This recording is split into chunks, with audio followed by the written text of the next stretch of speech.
The paralysis of greed. I hope you're not from Kumasi here. If you are, don't try. And I'd like us to have a little look into the petroleum sector, its contribution to the banking crisis, and you see a bit more of how things have unfolded.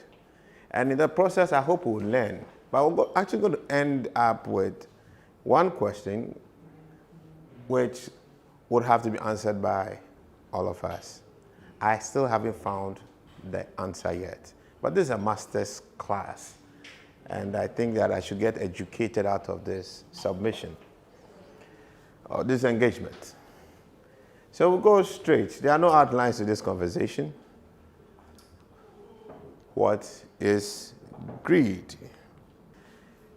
I find it quite an intriguing word, and I think probably we should all share some perspective of what we think it is. You look in the dictionary, you have all kinds of keywords that come up, but more in an economic sense, you really want to see the impact on money, power, social balance. You want to look at the socio-political and socio-economic dynamics related to the impact of this five-letter word, greed.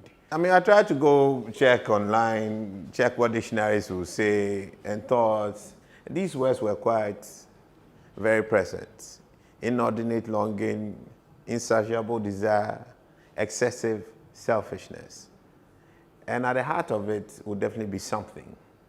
But I think the most present thing we really find, as far as this conversation is going to be concerned, is money and power. I think that it's reasonable for people to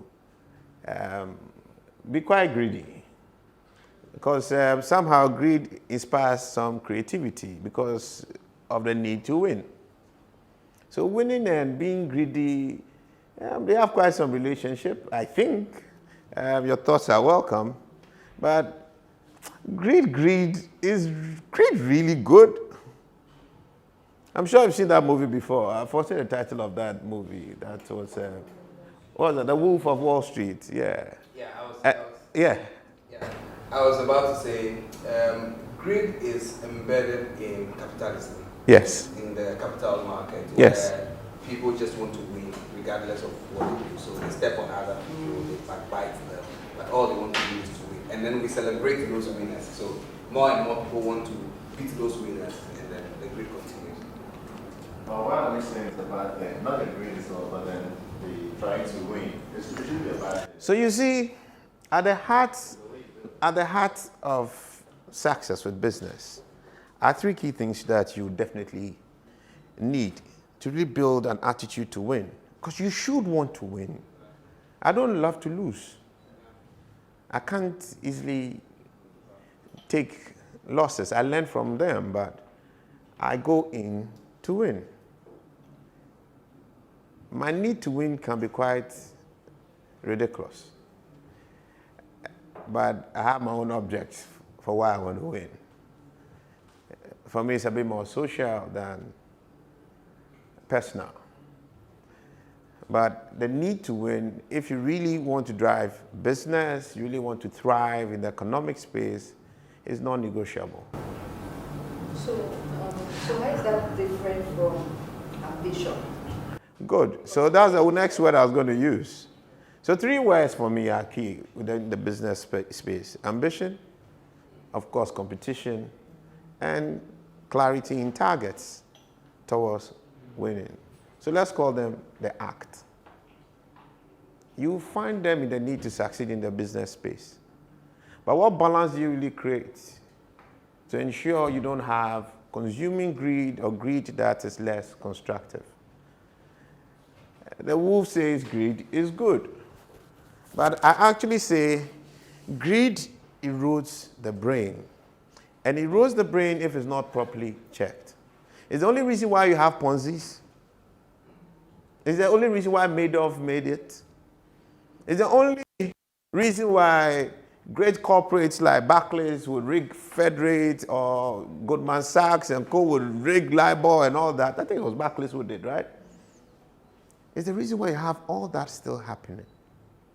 We set targets for managers possibly like you. You set targets for yourselves as entrepreneurs like you. And you have a need to survive. And you also have a desire to thrive. What do you compromise? What do you do recklessly to realize that? And in that process, sometimes you just do it just to survive in the early instance. But at some point, it now becomes a way of life. So it's just not for survival. It now becomes you. Greed erodes the brain. I was privileged to have met the bank MDs. I summoned all of them into a meeting when we had a major crisis. It was the petroleum crisis, the banking sector crisis at the same time. The petroleum crisis preceded the banking crisis. So those who remember in 2014, there was a petroleum shortage. Somewhere, I think maybe in June, July, thereabouts. A major one. It was quite terrible. We hadn't had that in decades in this country, but it happened. And I think about it, and I couldn't help it but tell the MDs in that meeting that greed had eroded their brains, and that was why they were there. And like, everybody sat up with this boy. First of all, you summoned us to a meeting which we reluctantly came, and the first thing you tell us is that greed eroded our brains. But by the time I was done, I think they were telling themselves that it actually took off their heads. And I'll walk you through that. More for us to start learning and see what kind of economy as a people we want to really develop, both locally and globally. How responsible we really want to be. And also appreciate the impact that our actions also have on the broader world, our society. So remember this line, greed erodes the brain. Anytime you realize that you're getting consuming greed, you should remember that. So when somebody tells you it's giving you 10% per month, and it's doubling your money, and you happily want to jump at it, then you should realize that your problem has become bigger. But I don't begrudge you if you understand that it's a big problem, and you are willing to really take the risk, knowing that you just get burnt. Because some of the Ponzi's, you just need to go in quick, and you get out early. That in itself is a strategy. But it's about a reckless strategy that one could actually have. I would fire you if you're my manager and that's your approach to life. I won't hire you. Because you would erode my capital one day. Business has risk. There's chances, the opportunities that come unplanned.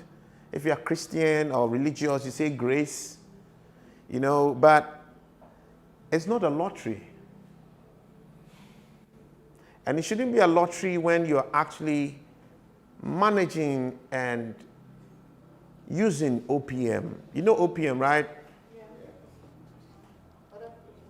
Yeah. Yep. That is not a subject for discussion. Gambling. You do that when you get to Vegas. Right at the airport, there are poker machines there, and then you can slot a few coins. That's fine, but not when you deal with other people's money. And that's where, sadly, we find ourselves. So I walked through what has happened. Just between 2011 and 2015, you had about 1.3 billion cedis in subsidies that government paid than it had budgeted for. So you have, if you actually want to deal with it as a budget line, so a 1.3 billion budget deficit for petroleum subsidies. You had bank loans to BDCs that have been given at some point in time significantly unsecured.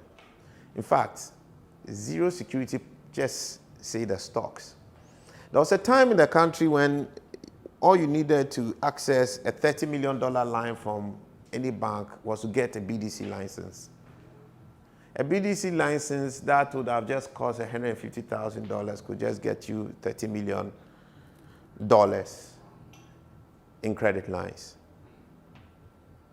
The banks were eager to go to the BDCs, and the BDCs, just in case you are unaware, are the petroleum players who import products into this country and make them available to the Totals, the shells that you go and buy from. So the Totals, the shells are called oil marketing companies. So that's what a BDC really is. They easily just go and then give them lines. No collateral. They don't check whether the people really have capital. They'll say the collateral is a stock. But if you understand petroleum or commodity trading fairly well, you understand that for very volatile product like petroleum, you can't just say the stock is collateral. Because you wake up with a 30 million cargo, the next day, all that you're holding is just maybe $20 million. So it's a game that needs, not a game, it's an industry that needs quite some capital to cushion trading shocks. Typically, you wouldn't have any banker in his right sense doing that. But I'll tell you what happened. The BDC business was so easy. LC is fired. You charge fees, revenue, targets. Everybody was looking at the top line. And to the extent that you can keep robbing Peter to pay Paul, or you can keep having the chain running, you always see cash. You have a client whose cash in a week is, say, $5 million. It's an account you want, right? Is there any banker here? Yeah. Who? You. So I'll be asking you about the 5 C's, if you remember that, of credit. Do you remember? Yeah. If you don't remember, it's normal. We can't be chewing everything. Don't worry, just go and Google it fast. That's why the thing is there. Life is short. Keep it simple. You know, the brain was out of the window. Totally out. So first, one of the C's you have will be what? You want to look at capacity. And the define capacity is so simple, just the license. And what other one do you remember? Character. They didn't even care. The guy has a license, he'll supply, money will come. Capital, 0. All you needed was a table, a chair, a company name, and a license. It happened in this country. People got big bonuses for that. And it lasted for a while, and they enjoyed it while it lasted. You also need to know the condition, not of just the customer. You should have the condition of the industry. And collateral. What's the quality of that collateral? Just stocks.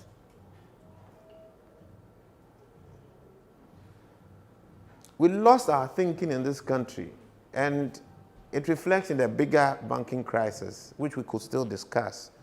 But deliberately, I pretend not to want to discuss in these slides.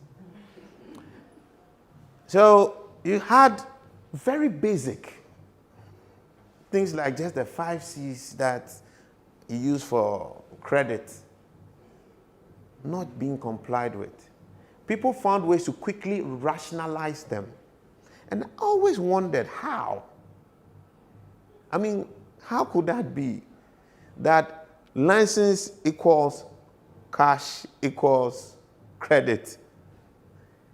It can't be. But I got in the industry when noon had passed and night was near. So I could only see what happened. Those who were there in the day really had a great time. Eventually, as we speak today, about 1.6 billion CDs has been lost by the banking sector to BDCs and the BDC trade. I really wonder whether they ever made that revenue over that period. 1.6 billion. I'm MD of Legacy Bonds Limited, which is an SPV owned by the entire banking sector in the country and the petroleum sector to manage the petroleum sector debts to the banks and other related risk. So that's my job now, managing this. It was way more, but this is what we can't do anything about. 1.6 billion. So people have to make provisions, stagger it, amortize it, find ways to deal with 1.6 billion.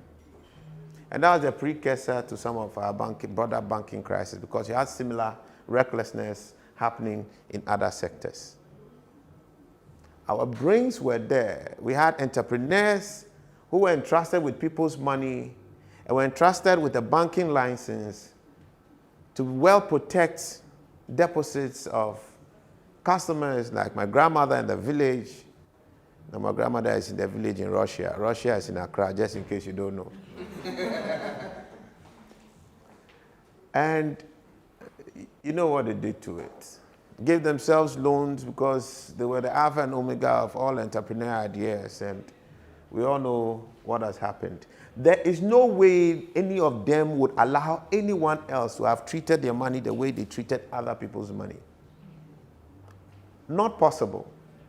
And you look at those boards and you realize that these are educated people significantly with a sense of what corporate governance is. But when people deliberately ignore corporate governance, what do you think they are doing? You think they don't know? It's because that is the most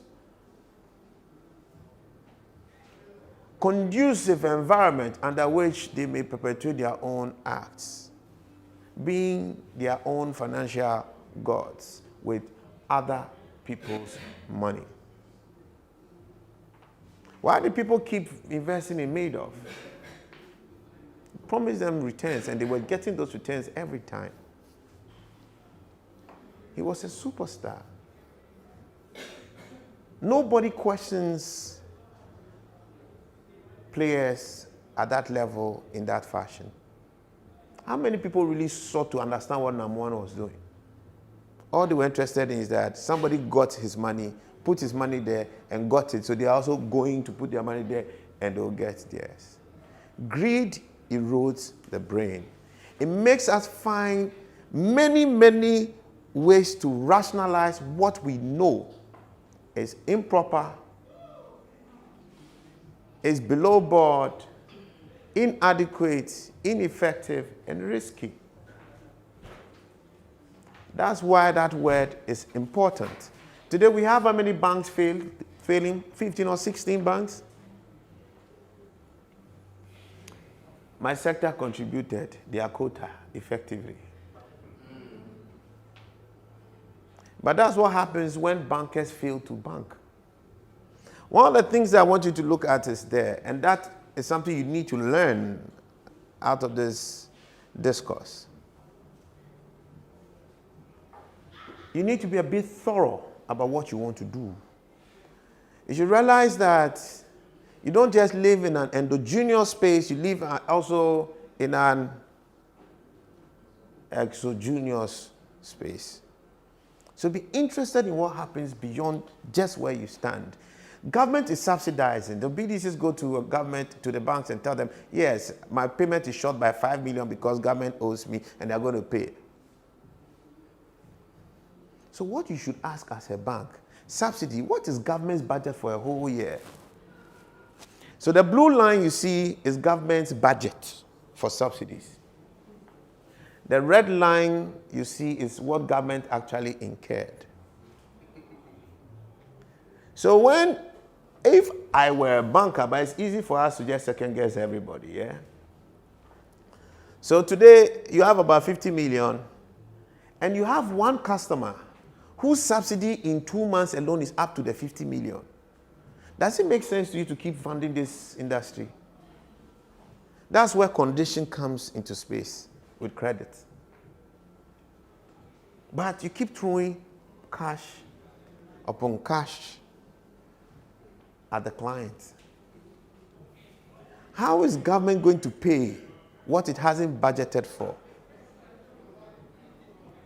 And that's how I became famous in this country, fighting government over debt. I'm nothing more than a glorified debt collector, and I was successful at that to some extent. But that is the problem. And you have banks that are supposed to be resourced with economists and all that, but nobody's really looking at the budget. Today, we have taken about 2 billion haircut, 2.2, about 2 billion haircut from government in the debt that it owed the BDC and the banking sector. So what you see in the MBA books That tells you that government risk is what? Risk-free, right? It never works. Government debt is not risk-free debt. Never ever think so. But that was the thinking of our bankers of the time. It's government who will pay. Oh, government will pay. Government did not pay. It negotiated a haircut. We've done that with the power sector. We've done that with various sectors. The construction sector. Keep your systems tight and preserve and protect your capital. And when you manage people's money, you should manage your own greed.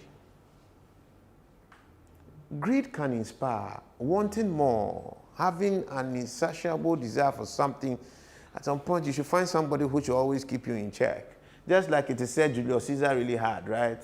That when he would ride through the streets in any of his places, he had somebody down there who was whispering to you, "You're a nobody, you're a nobody." I mean, that's what they say. I don't know whether that's true, but make sure you tell yourself that, Joe, be careful. You have to go slow sometimes. They give targets to a lot of the relationship managers because they saw the revenue of other banks going up. So we have to get into that oil game. So they too give targets. The relationship managers and the unit heads also push it. So when anything comes, they find a way to rationalize everything to make it pass. Meanwhile, they wouldn't do that for themselves. So how do you build your team? What policies, what systems do you put in place to ensure real risk management and checks and balances?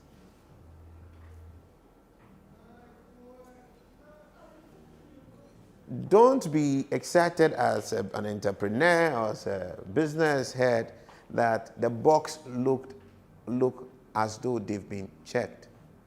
When you see something, just remember that it's what you are seeing, so it looks like. What you should really ask is if it really is checked. So in my office, I question everybody, including what I don't know. And you're a professional. I don't take any professional, any lawyer comes to tell me, forget it.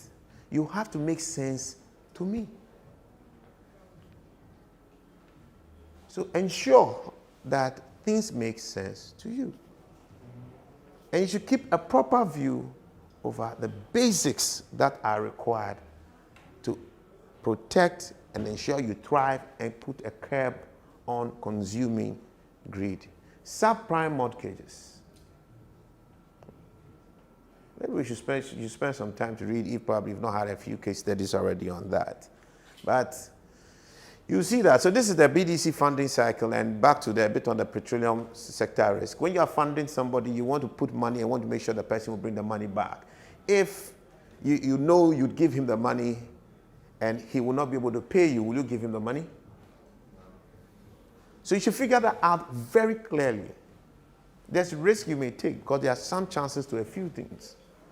So the BDCs too have also been victims of the same thing. That recklessness has happened. So BDCs take products, they import products, and they give credit to the oil marketing company, the Total, the Shell, and all that, OMCs, and they give it to them unsecured. Directors sign nothing. And you know the funny thing, the BDCs are one of the most educated people in the sector. But CBOD, Tafla, the Zamrama people who have metamorphosed into OMCs can outdo them. So sometimes I wonder what the essence of sitting in this class, for example, is. So I mean, I ask them, you go to school plenty. You give credit to somebody, 10 million cedis, unsecured. You don't make the director sign, I mean, what do you call it? Joint and several guarantees. Nothing, zero. You pay. Now they don't pay, what will you do? All he does next is If you say you won't give me because I owe you, I'll go to this person. And stupidly, not you in particular, but you sitting there. So she is also already chasing that sales. So she'll push the sale. And you go on the system. She's the one who is playing everybody, right? She's one of the top guys in town.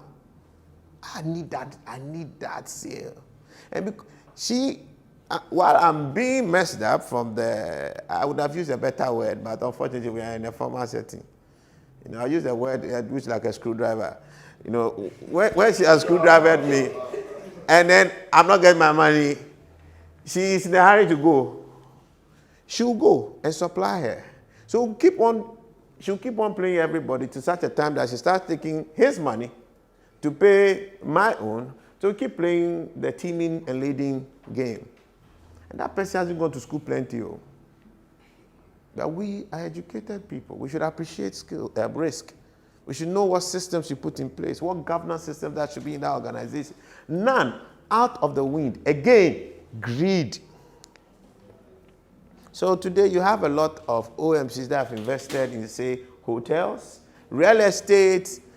Some of you may be staying, a few I wouldn't mention here. Maybe see me in chambers, I can tell you where they are.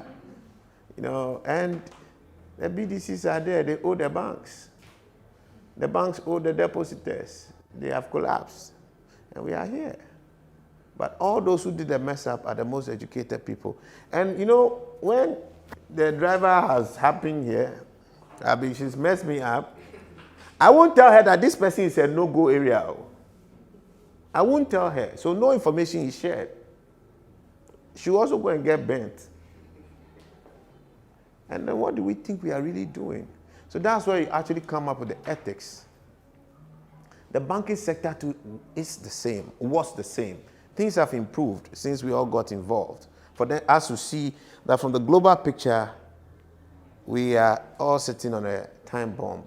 From that point, there's been an increased cooperation. But you still have this happening across other sectors, which you guys may still end up managing. How do you collaborate over key risk in an industry? It's very important to your own survival. You can't just think you're sitting in your corner. You will be bent one morning. You will wake up dead. Just like people woke up one morning to Lehman Brothers and then realized they didn't have a job. But don't you think that there's a space that has allowed that to thrive? It says that we say that ethics will begin where law ends. So if there's no regulation that is actually streamlining or making sure that these things are done properly, somebody will just look at a space and I agree with you, but the only reason why you still have that happen again is because of our greed. We're all feeling that you'd miss it and I'd actually take it. So yes, regulation helps. So can you tell me why a Fidelity Bank or a Standard or whoever will not actually be sharing X or Y information? I can tell you why Beige Bank will want to make extraordinary profits by not declaring certain things or doing certain things wrong. Because it's not an opportunity which was not regulated. So I'm taking a deposit. I can use it to build a hotel and get some income from the hotel. Pay. That's where I disagree with you. And even this is not ethics. By regulations.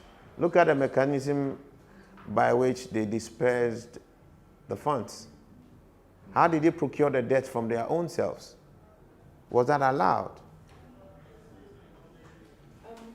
We all created all kinds of funny schemes and then we keep doing it.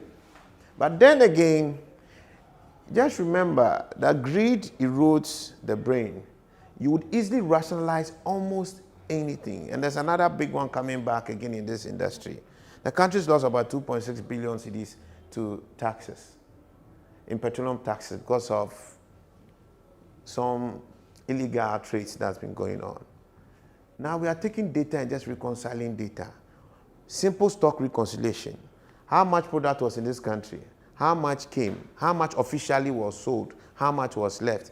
If there is an imbalance in there, we have to ask for where the stock is, right? When they were doing it, they didn't think. All they saw was an opportunity to steal from the state. Greed erodes the brain. So be careful how you allow greed to fester. Let it inspire you to do great things, all right? Because you should long for more. When you have, it's fair to long for more, but even though then you should also know when to rest. But it's good to long for more, but you should let them be within the confines of reason, of prudence and ethics. All right?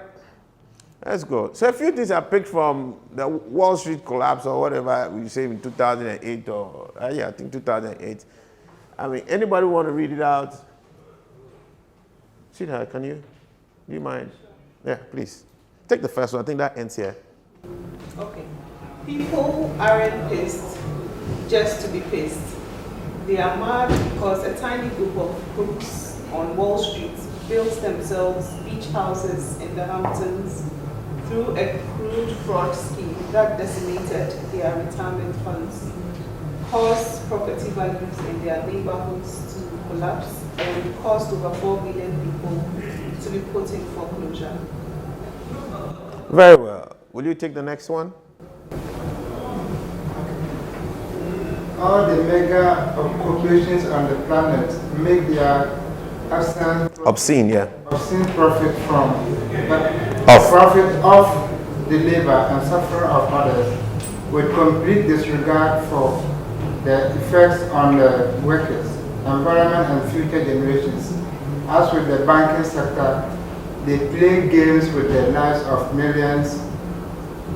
As historically, we reject any kind of government intervention when the profits are rolling in, but are quick to pass the bills for the cleanup and the far-reaching consequences of these avoidable tragedies. To the public, when things go wrong, we have a straightforward proposal. If they want public money, we want public control. It's that simple. Michael, Yeah, okay.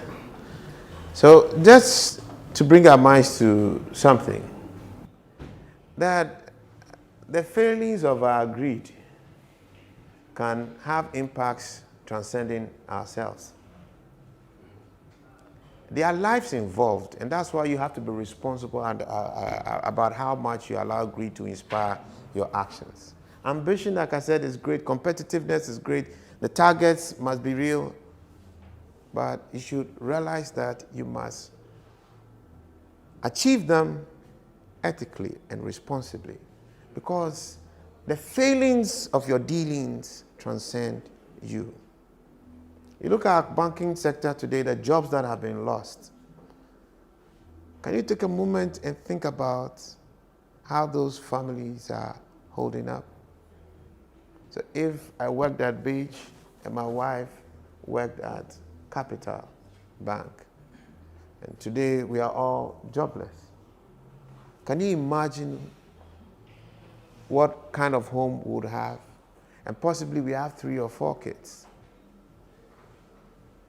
Can you imagine what life they would have? It's easy for those who take the decisions that lead to that to still drive in their Range Rovers, to drive in whatever, because money is already gone to many places. Some of them, that will just keep them alive. But how about their lives? Thousands of lives. You should remember that as humans, we have been brought into a world, and the land that we live on, like I often say, is borrowed land. The time we have is borrowed time. There are generations after us who own this time and this land. What report shall we leave? We owe it to them to be good custodians of our time, to be good custodians of our land, so they can also have a meaningful life when they are here. We miss it. Sadly, Manti Elizabeth, when he says something, if I get it right, is it that, is it theft is when you steal a chicken, not when you steal millions or so, something like that. She has something like that, she says. That one is corruption. You don't go to jail. We talk about it on air. Yeah. When you steal a chicken, you go to jail. When you steal millions of dollars in our town, we discuss it on air. And we just call you corrupt. Are we thinking? We are socially greedy people. That's why we keep just talking about things like that on air. That's my friend. I can't nail him. You can't nail me that. That's the world we live in. But that can't be the world we live. We have to make it much better and account for our time. So, this is a model I developed in the last 2 hours. I call it the pre-act disconnect. How do you align your need for success, fairly inspired by greed, that has the presence of ambition, competition, and targets, with prudence and ethics? Should we rather seek opportunity optimization other than getting inspired by greed? An illegitimate opportunity is not an opportunity, but greed can rationalize that. You know that? The best example is just for the men, but we can't say it here. We'll say it at honeysuckle. Greed is the same thing. At that point, you don't have a head.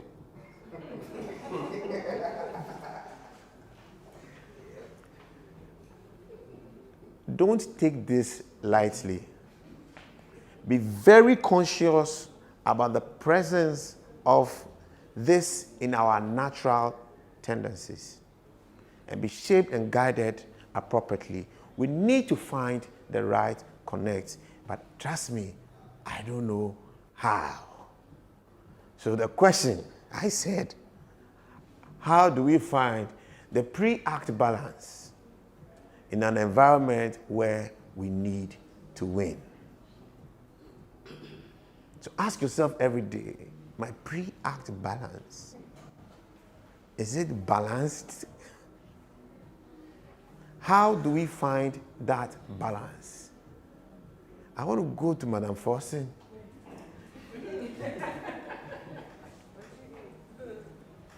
How do we find that balance? For me, I think it stems from how we define success. And I think how you define success can either lead you to greed or not. You know, for some people, success, even in terms of business, for some is to make a lot of money. For some is to provide employment for people. For some is about the social impact of their businesses. For some is, so I think depending on what it is that drives you, if it's just making lots and lots and lots and lots of money, then, so for me, my pre-act balance is in defining success in a way that allows me to succeed without negatively impacting on. Let's give it a round of applause.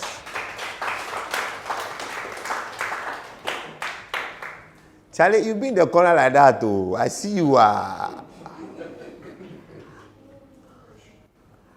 How will you find your pre-act balance? He wants to use it by defining what success is. I find success in the social impact and employment. I find employment as Ghana's biggest problem. And no country can optimize its economic potential without fully engaging its workforce. And we have to find that. I find my privileged access as an opportunity to serve and enable others relocate from the lower tier of our economic strata to a tier that I also belong to. I'm not the smartest of my class. I don't think I would ever be. I'm not the smartest of my time. But to have found myself where I am, the opportunities, favor, grace, because I'm religious, that I actually, of course, hard work. But if you work hard and you don't have the opportunity, you see. So when you can, you owe it to humanity to uplift others, and that's how I see it.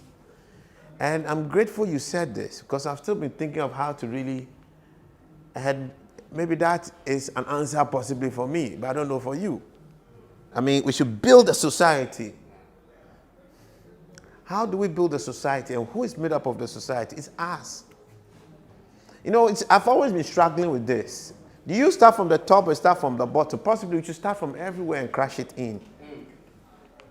Okay, I believe if individuals fail, the system shouldn't fail. So what's the system? What we've collectively agreed to do. So those are the systems that we've set in place. I have a slightly different view of men's gold.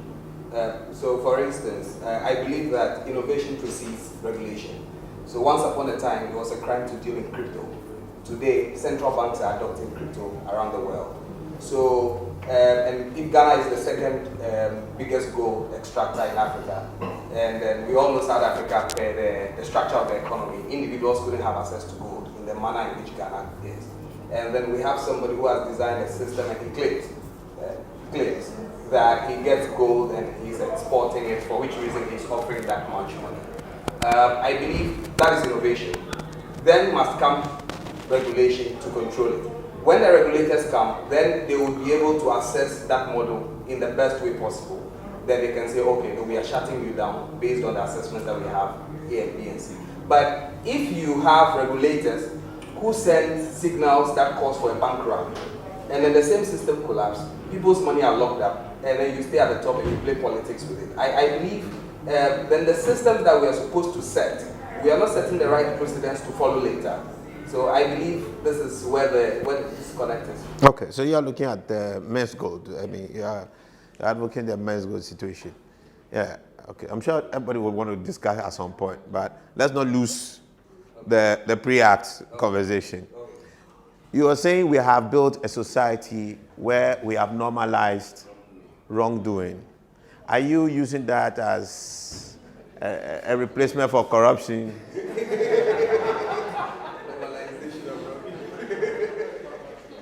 I mean, yeah, okay. So, back to your question about whether we are looking at it from an exo or an endo. Yeah, I think that the environment is made up of human beings or people who have brains. And so if you look at it that it starts from me, right, and everybody has that, then in other words, we are actually resolving the issue. Because now I think that the thinking in Ghana is government or regulator or somebody has to start the process. But what about us? What are we, how are we aligning our ethics so that even when that change comes, we can also embody it. So for me, from my point of view, I think it starts with each one of us. So I'll tell you something. I tell people that politicians don't come from space. They are neighbors, they are, I mean, ourselves, they are our pastors, you know, they are, you know, our classmates. Oh no. You guys have to watch it too. Now, the honorable is equal to Muchendiology. Munchendi. So, yeah. It's not as honorable as before. So there's some rebranding that has to be launched. We have to commission a rebranding. But they don't come from space. They evolve among us.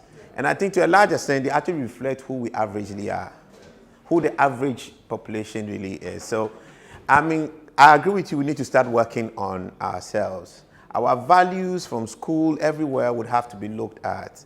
If you're in an environment where you allow cheating, you allow X, as in the letter X for grace, you allow, so any of that, you allow other things, ebusian for this, what will you expect? When you have an MP whose people can't understand why he hasn't built a big house in their village, what do you expect? His salary is about 19,000 cedis. And let me just break that down for you, off my head, if I remember right. It's about 19,000 cedis. He has to pay taxes. It comes to about 15,000 cedis or 14. Then the Land Cruiser that they drive, they take out about some 5,000 or so. It comes down to about 9,000 cedis left. He has to now take pay constituency, maybe 1,000, pay regional or national 500. Or I think it's 1,000 at the regional and then 500 there. Yeah. How much is really left? Is there 9,000? Do you know what we are actually doing now? You guys have now started a conversation about greed within the public policy space. We are looking at a pre-act balance there, and then we'll look at it there. So he has about 9,000. He has that's less than, so 7,500 thereabout. Yeah, he has to use that to pay his driver, suppose cook, take care of his wife and children, pay rent. But this man, his price of pork has gone up. He said, pay for slay queens, hopefully not wear pajamas.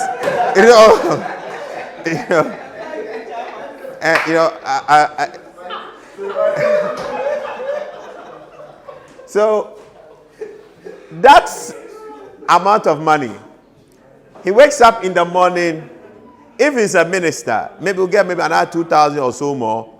He wakes up in the morning, and in his house or at the chamber, there are constituents who have lined up with all kinds of needs. You have to particularly give people transportation at a minimum to go back. How do you think the person is really sustaining his life? We are not rationalizing. Well, yeah, because why does an MP who doesn't have 5,000 cedis to spend on a Land Cruiser, why should he buy a Land Cruiser for the government and pay 5,000 every month? Why should he even want to be an MP? That's the first question. Yes, you have a driver. Yeah, so you see, we are all getting on the same page soon. So it tells you how impractical the demands that the public, we as citizens, we make on the politician. So what we have now done, eventually with our democracy, is that we have built a democracy that has almost one way to go.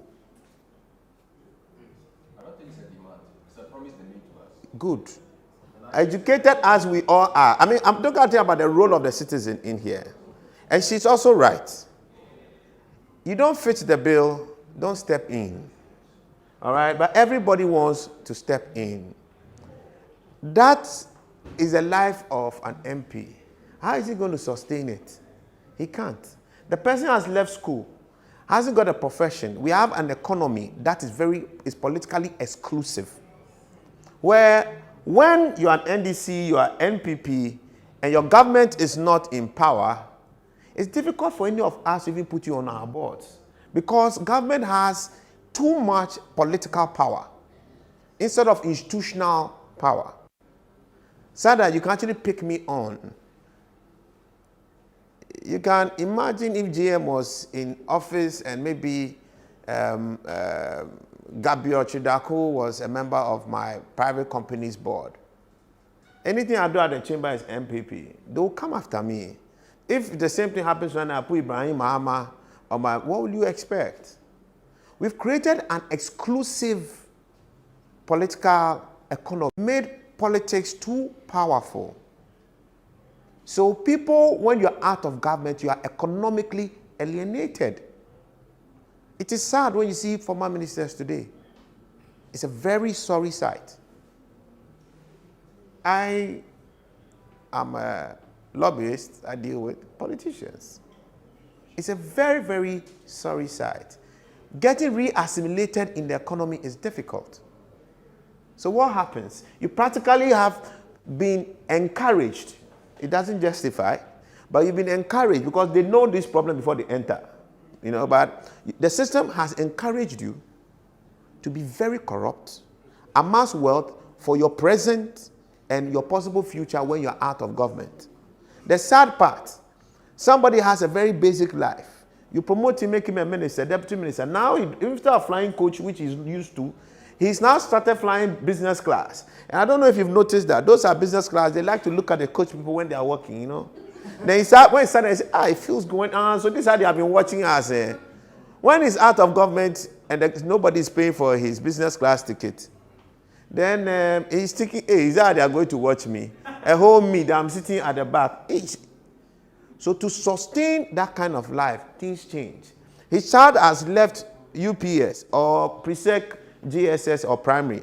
Now his child is at GIS. His child is at Ridge Church, Ridge School. All right, Roman Ridge School, my man's place. And then he has to pay that fees. How is he going to now take his children out? Because those who used to dole out political gifts here and there are no more. Is he going to take the child out of the school? That's too much wahala. So we have inspired a system that makes them to actually have to be quite illegitimately greedy. But it gets to a point where it now goes beyond just their survival to now becoming their way of life. That no matter how much this guy has, he still would not hesitate to still take at any slight opportunity. So we need to look at our behavior as citizens. We need to look at our frame, but we'll go back to a point. This is the structure and you know it, so why enter? But I'll ask her too a question. For people like you who don't need the politics to survive, but are passionate about society and the political space and the public policy space, why are you seated on a chair?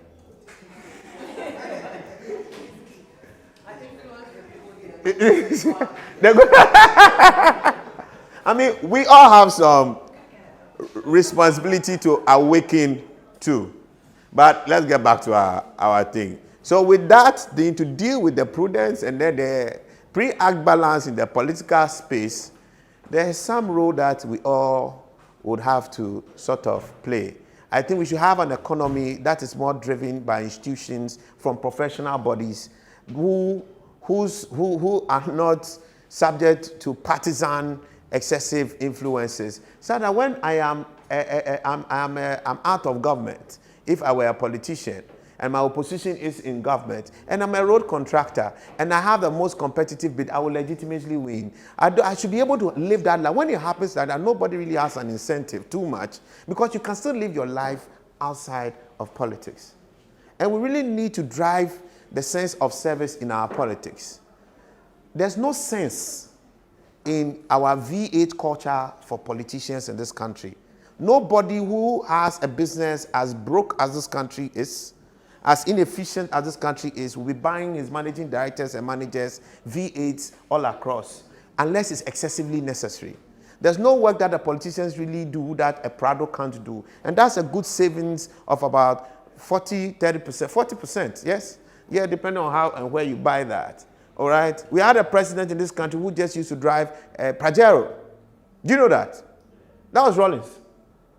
That Pajero, he made Pajero really popular in Ghana. We had a vice president who used to just drive a Corolla.